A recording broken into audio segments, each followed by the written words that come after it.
So I was about to move on to the final issue, issue 5, whether you should exercise your power under section 6 and depart from Phillips, if appropriate.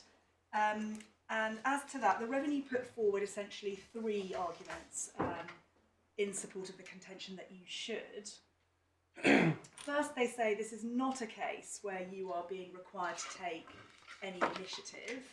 You are simply being asked to apply the propositions for which NN is authority to the setting in issue. So you're not being asked to chart a different course. Secondly, they say that leaving Phillips in place produces significant uncertainty as to when the different approaches reflected by the court's judgments in the Beveler and NN line versus the approach reflected in the Phillips case are to apply. And thirdly, they say that Phillips gives rise to significant public policy concerns around the double deduction of losses, as reflected in the OECD's work on BEPS and the recent council directives addressing hybrid mismatches. The elimination of double deduction of losses being a recognised public policy objective therein. So can we start, please, by turning up the practice statement, which we haven't looked at, which is in volume 1 behind tab 8, page 38.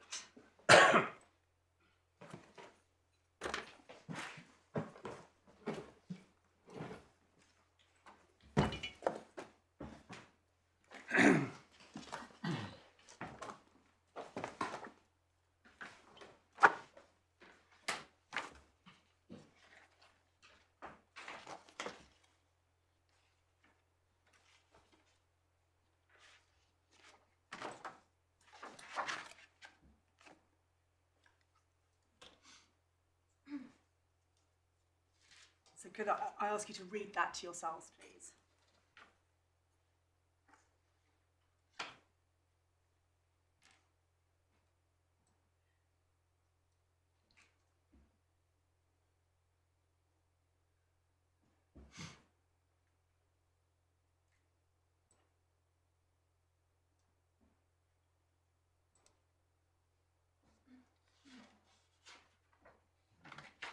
So we say 3 guiding principles arise from this practice or emerge from this practice statement. Firstly, that precedent is an indispensable foundation because it is the cornerstone of legal certainty. Secondly, that it may be appropriate to depart from precedent where following it would result in injustice and would also unduly restrict the development of the law. And thirdly, that in deciding to depart from a precedent, it's important to be mindful of the danger of disturbing retrospectively the basis upon which, amongst other things, fiscal arrangements have been entered into. So that's where this idea of being mindful of retrospectivity comes in. And you might say that it's precisely because of the declaratory theory of law that if you are overruling high authority, it will have retrospective effect, that it's important that you are mindful of that consequence when departing from high authority.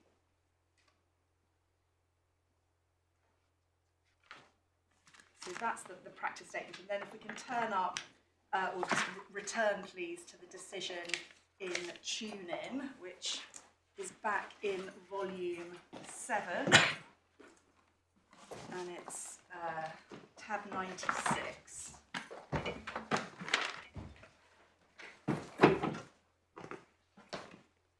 And we can pick it up in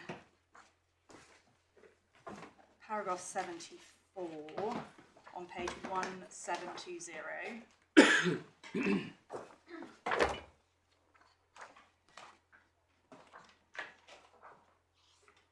So you can see there 1974, Lord Justice Arnold says that the Court of Appeal has power to depart from any retained EU case law only on the same basis as the Supreme Court has power to depart from its own precedents or House of Lords precedents in accordance with that practice statement that we just looked at. And then in 75, he observes there that the House of Lords and the Supreme Court have consistently stated that this power is to be used with great caution. And so it is, therefore, as Lord Bingham described in Horton and Sadler, that it's to be used rarely and sparingly, has never been thought enough to justify doing so, that a later generation of law lords would have resolved an issue or formulated a principle differently from their predecessors.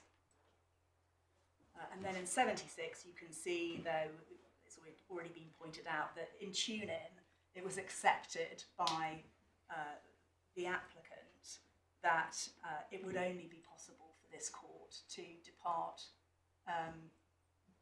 from any precedent on a prospective basis with effect from 1st of January 2021.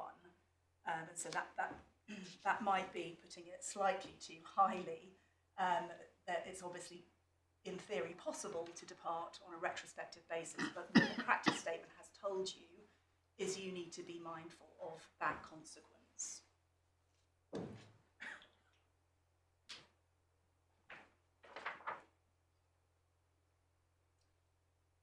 So, unlike in the present case, it certainly wasn't in tune-in suggested by the applicant that the court should depart on a retrospective basis. But that is essentially what the revenue are asking you to do in this case.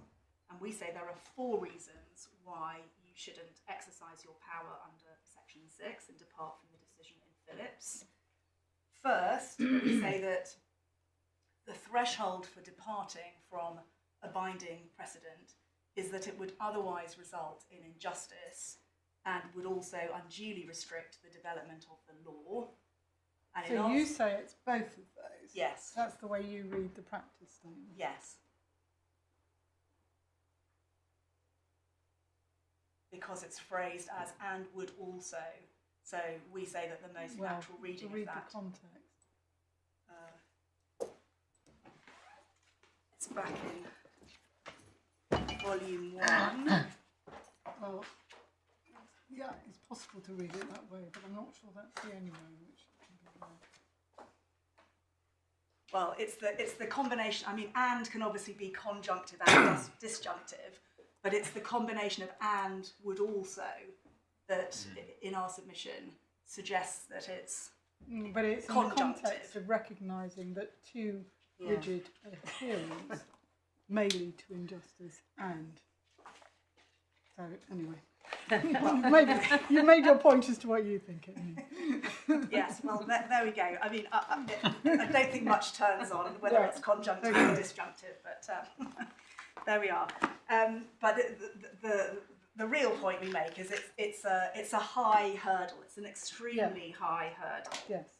And we say that the Supreme Court's decision in FII, which we looked at this morning, is a good illustration of just how high the hurdle is. So if we can again just return briefly to FII, which is behind tab 95. And my learned friend explained to you what FII is about. Basically, the Supreme Court was considering here whether it should depart from 2 binding precedents. Kleinwort-Benson, which said that the mistake limitation period included mistakes of law, and Deutsche Morgan-Grenfell, which said that the discoverability element of the limitation period ran from the point at which the point of law was decisively determined by the courts. So that was the setting of FII. And if we turn to page 1674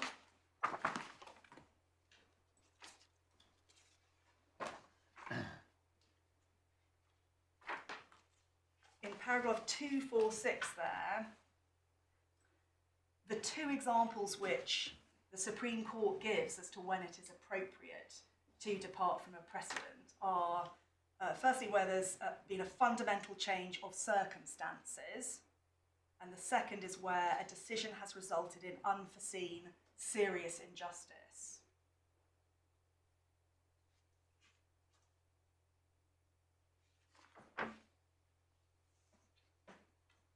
And then over the page, in paragraph 250, page 1675, they list the 5 very unfortunate consequences to which they say the decision in DMG, Deutsche Morgan Grenfell, gives rise. And those 5 reasons are, firstly, they say it defeats the purpose of limitation and is thus contrary to the intention of Parliament. Secondly, they say it creates incoherence within Section 32 itself, and also between that provision and other provisions within the Limitation Act. Thirdly, they say it produces a legal paradox because a claimant can't discover that he's made a mistake until he's succeeded in his claim. Fourthly, they say it perpetuates the problem of distinguishing between mistakes of fact and mistakes of law. And then fifthly, they say that it impedes the coherent development of the law. So those were the very exceptional circumstances in which the Supreme Court was prepared to depart from DMG. And in our submission, none of the reasons put forward by the Revenue in support of their case come anywhere close to establishing a sufficient basis upon which you could depart from the decision in Phillips. So we say, contrary to the Revenue's first contention, by departing from the decision in Phillips, you are charting a new course. You are taking the initiative because you are applying an analysis which has hitherto only been applied in the case of home state discrimination to a case of host state discrimination in circumstances where the court has acknowledged that those situations are different.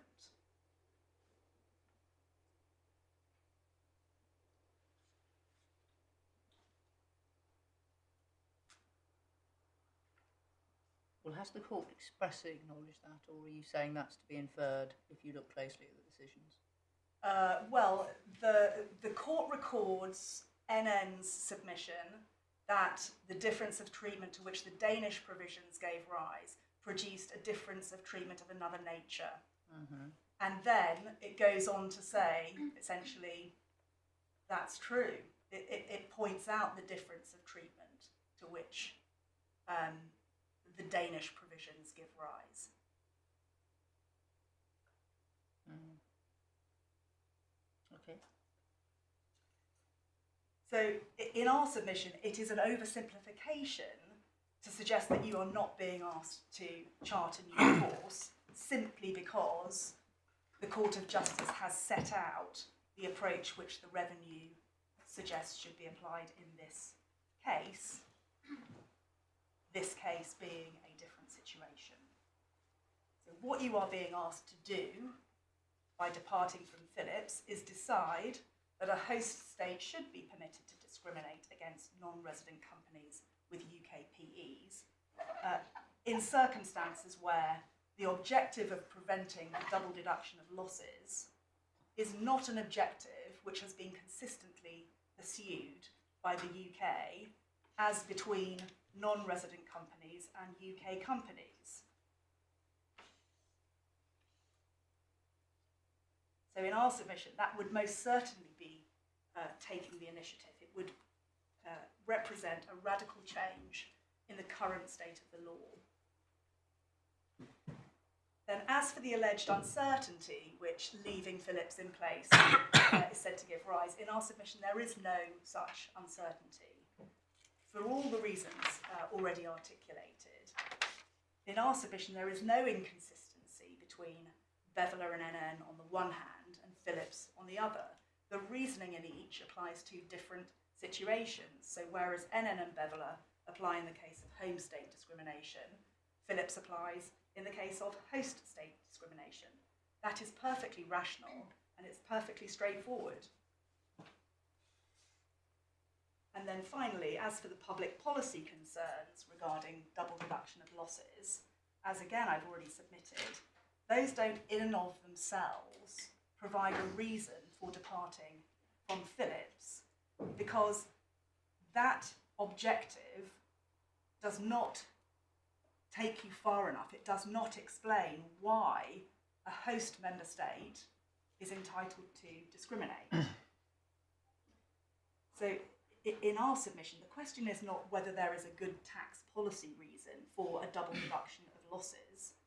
The question is whether there is a good reason in law why, in the pursuit of that objective, the UK as host state should be permitted to discriminate against non-resident companies. And in our submission, there is none.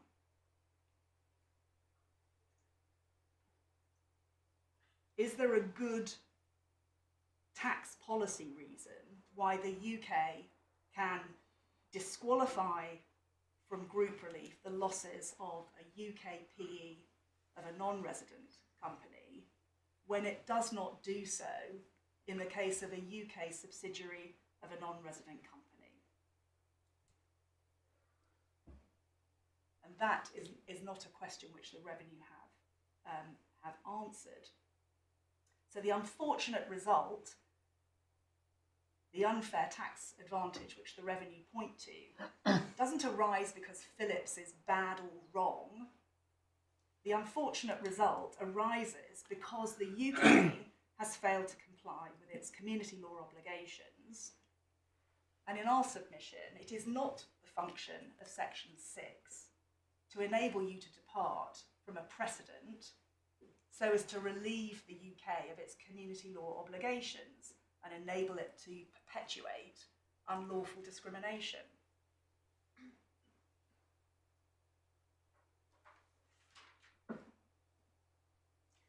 So the second reason why we say you shouldn't use your power under Section 6 is because Parliament has already unwound the effects of Phillips by re-amending Section 107 with effect in relation to accounting periods beginning on or after the 27th of October 2021.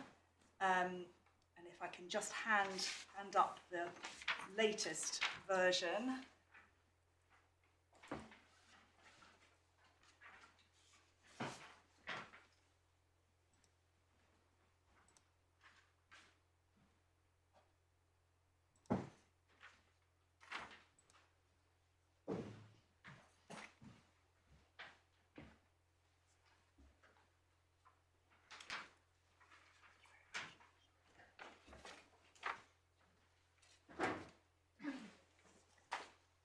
So you'll recall that the amendments that were made to Section 107 were those new paragraphs sub 1A, sub 6A and sub 6B.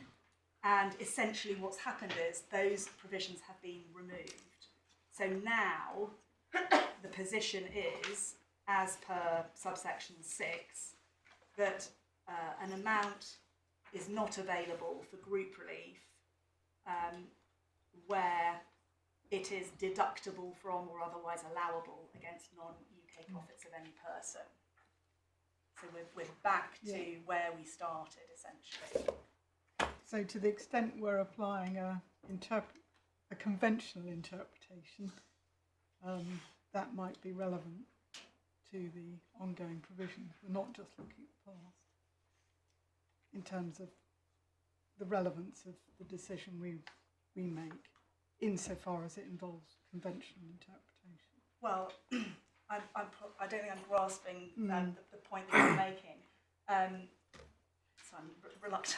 No, okay. I mean, I'm just pointing out that the current word is, we're not just looking at a statute that's been repealed without replacement. No, exactly. It's a much more basic point than you It's think. a living document. Yes, it's a living provision. Exactly.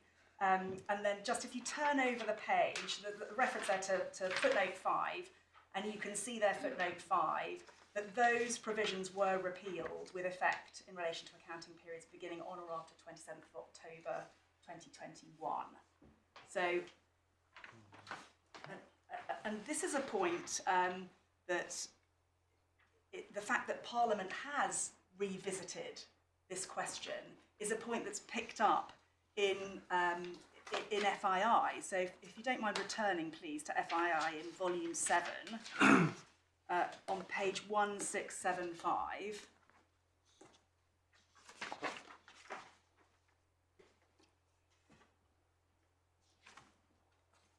And could you just read paragraph 248, please, to yourselves?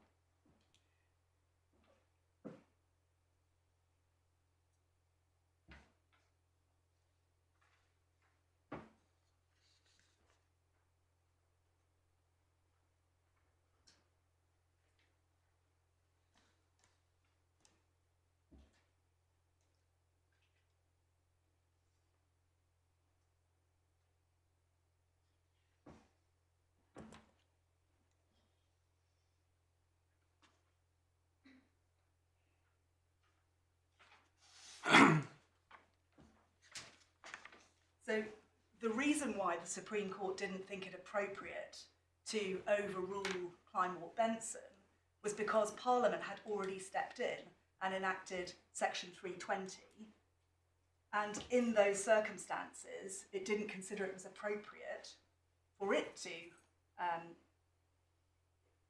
overrule that precedent. And we say similarly, in circumstances where Parliament has revisited Section 107 and made the changes which it considers necessary, it's not, in our submission, appropriate for this court to then step in and undo any further or any sort of leftover consequences from the Phillips decision. Parliament didn't see fit to enact those changes on a retrospective basis, and in our submission, you shouldn't do that by overruling Phillips.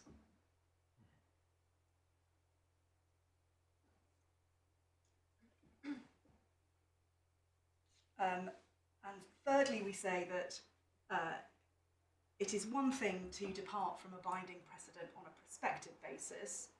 It is quite another to do so with retrospective effect. The magnitude of the ramifications of doing so is something which is recognised by the House of Lords, as was, in the practice direction. It is a serious consequence. Now, in the present case, the relevant events took place 15 years ago, at a time when the taxpayers were entitled to assume that they had the benefit of the protections afforded by the fundamental freedoms. So to remove that protection retrospectively would, in our submission, be a wholly unjustified response.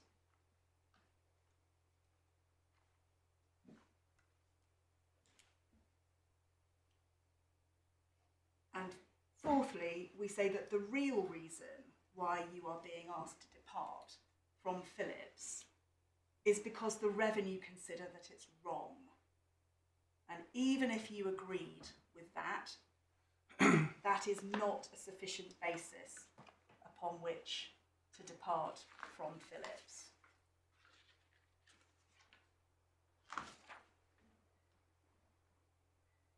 So,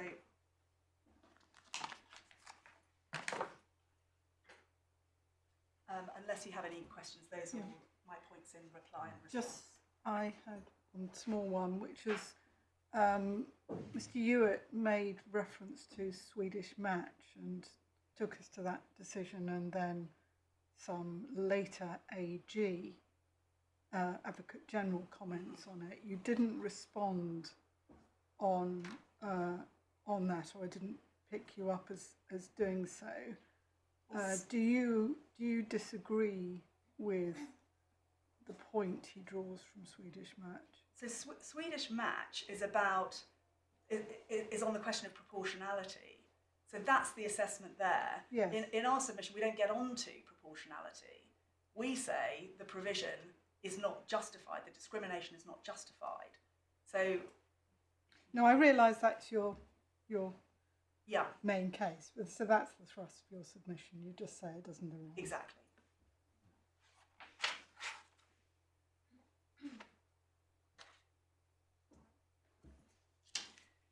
I just had one small observation, perhaps, rather than a question. It's just, since you say, or you argue rather, that the real problem is that the revenue adjusting Phillips is wrong, in hindsight, it's a little surprising when we look at NN to see that the UK government didn't play any part in the proceedings. That may have been down to budgetary constraints. It may have all sorts of explanations, but in hindsight, it does seem slightly odd. I cannot. No, well, I'm afraid I don't know why.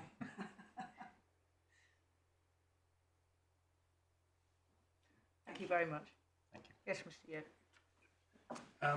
Can I just respond on a few points in relation to the overruling argument my learned friend put forward? Most of what my learned friend said about why you shouldn't overrule Phillips depended entirely on the correctness of her argument, of her supposed distinction between home state and host state cases, and her assertion, a completely unsubstantiated assertion, that NN is a home state case. And in our submission, if you look at the discrimination, which is the vice in NN, that was carried out by Denmark in its capacity as a host state. It was exactly comparable to the position in Phillips, as the Advocate General quite rightly pointed out. The fact that the parent of the Swedish company in the group happened to be Danish was completely irrelevant to that problem. So what we're not asking you to, as my learned friend suggests, to transpose reasoning which is only being applied in one context to a completely different context. The reasoning has been applied in NN to precisely the same context in relation to justification. There's no suggestion, there's no reason why the justification should be different in relation to this discrimination by Denmark as a host state than if, for instance, I think my learned friend would accept if the company above it hadn't been Danish, but there had been another Danish company in the group, perhaps a sister company, to which the losses were surrendered, as in Phillips or this case, their arguments wouldn't run. That would be an irrational, completely irrational, wholly formalistic distinction,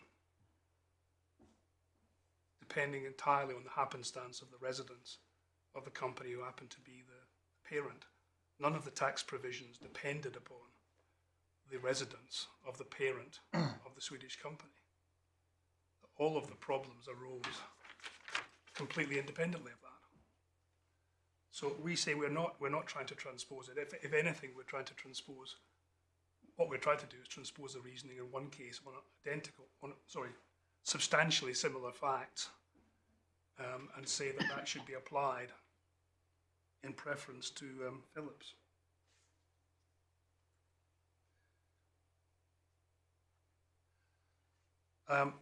As regards retrospectivity, my learned friend did make the point that in that the taxpayers, the events happened 15 years ago. And she then asserted that the taxpayers would have an expectation that they'd be protected. But of course, that was even before Phillips was decided. So The whether they had an UK rules at the expectation or not, time. who knows?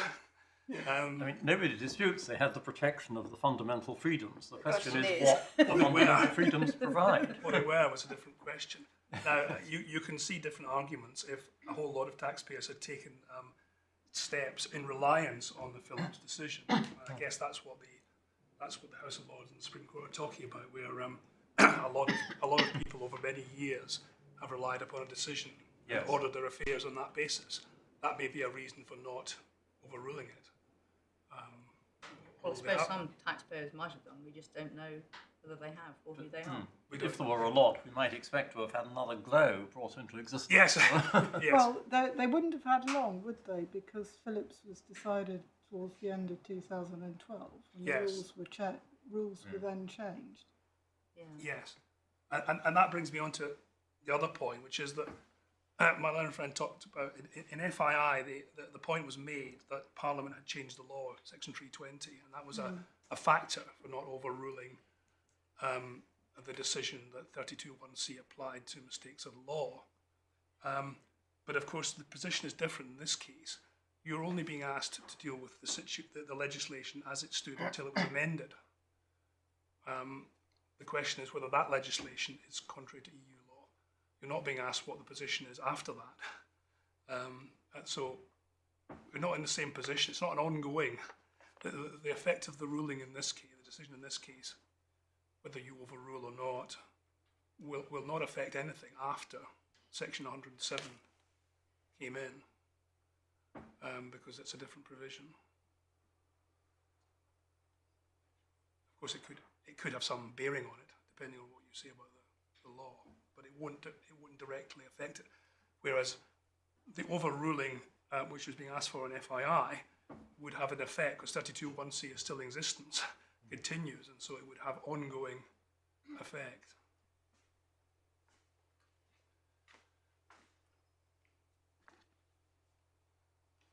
I would just comment, I'm sure you, that it's not enough just to look at the practice direction. It has been the subject of decisions by the House of Lords, and they are summarised in FII as to what the position is. So I don't think it would be the right thing to do to focus on the practice direction as if it were some statutory provision, and trying to parse whether it's and or. Yeah. I mean, I think it's right to say there has also been quite a lot of academic commentary on the practice direction and how far the House of Lords and then the Supreme Court have actually been consistent in its application. Yes. And there are some cases where one, perhaps with hindsight, slightly wonders whether the very stringent test was satisfied. But anyway, Yes. that's a matter, of course, only the Supreme Court can decide for itself. So Exactly. It is their practice direction. it's their practice direction. Yes, exactly. I can certainly tell you anecdotally in FII, I don't think anyone ever looked at the practice direction. So I'm sure they had it in mind, but it wasn't something we were focusing on. Now, three other points. One is a matter of housekeeping. We have emailed, I believe, over lunch to the court, a document which contains a comparative on that very small and probably completely irrelevant point. Yeah. The French and Italian. Well, it's actually got about It's got 8 it, different it's got languages, I everything. think. German, Greek, It does look. the Dutch, the Our, Danish. our guess is the problem arose because of the ambiguity in the French expression. And it may be that this was a mistranslation of the French. But anyway, that's only a guess. Right. It certainly seems that all the other versions are consistent with what you'd think it ought to say. But as I say, I don't think it's it doesn't make any sense otherwise. Anyway, thank you. Just for completeness. And now, as regards the examples, I think I ought to have an opportunity just to say something briefly about what was said. First of all, in the group relief example, I think the point, as we understand it, the point that's being made there is if there is a complete recapture in the Netherlands, then of course that reverses the position. Yes. And no doubt that's true. And in fact, there is a note in our annex on this very point. Yes. if you look, explaining this in our skeleton. But of course, that assumes complete recapture. Well, first point is this was not intended to be specific to Netherlands. Because I didn't understand it. No, this was a general policy. There are only a few countries. Yeah. I think you can see from that comparative that actually use a recapture system, and most of them stopped doing it in about 2010, I think. In fact, including the Netherlands. But anyway, it wasn't intended to be specific. It was just showing generally that carry forward. It isn't a problem if you don't restrict the loss relief. But in any event, even on its terms, it does assume a complete use. It ignores the time value benefits that would be gained from the fact that you would get the relief and then it would be clawed back, perhaps many years later. The carry forward example, we really don't understand it. It does look on the face of it as though the MSA company, the foreign company, is taking the loss twice. Because it gets the loss in year one, and then on the way that the taxpayer has done the calculations in year two, by using the UK taxable profit, which of course takes account of the carry forward loss from year one in the PE, they seem to have taken the loss again in year two, whereas the company itself could not carry forward the loss because it's used it in year one. That was the point of the example.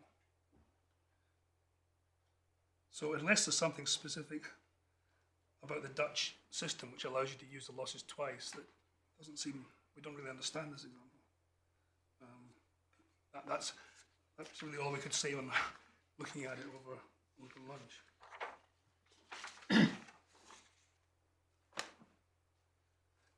And my final point, for those who haven't found it yet, is simply to draw your attention.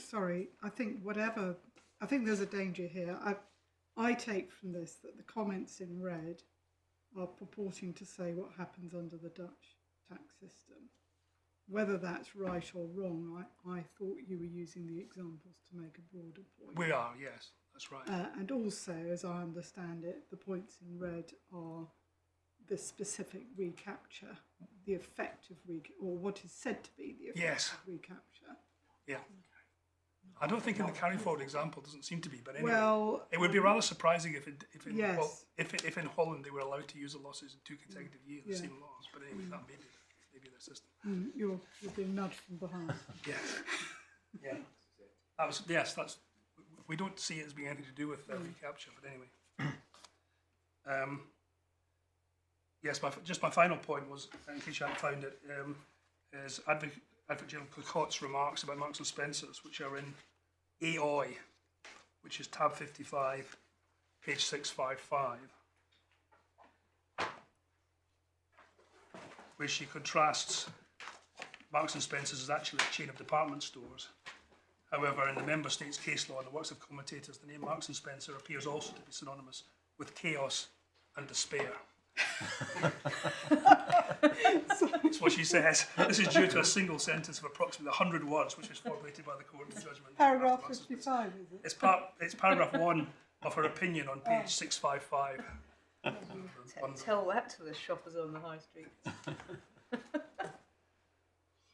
She doesn't like the Marks and Spencers. I think that's fair to say. So, unless there are any other if there are any other points I need to cover, then Any other points? No, thank you very much, Mr. Hewitt. Well, can I, on behalf of all three of us, thank you all very much indeed for your oral and written submissions, and can I also thank those sitting behind leading counsel, including the teams of solicitors and clients giving instructions, for all the work you've evidently put into this case. It's been really well prepared and really well argued, so thank you very much indeed. You'll be amazed to hear that we're reserving our judgments. You all know the rules about reserved judgments. Drafts will be sent out in due course for typos and similar corrections only, no re-arguing of the substantive points. we would very much like you to do your best to agree a draft order for us to approve. And if there are any issues that you disagree about, please can we have written submissions about those so that we can resolve any disagreements on the papers. Now, I do need to say something about the draft judgments. As you will no doubt know, there have been several recent examples of people beyond the approved circulation list getting hold of draft judgments and using them improperly, and the time has come when that behaviour has got to stop. So please, please, please observe the rules about the circulation of draft judgments, and they can only be seen by the people who are allowed to see them in brief. Good. Well, thank you very much. Rise.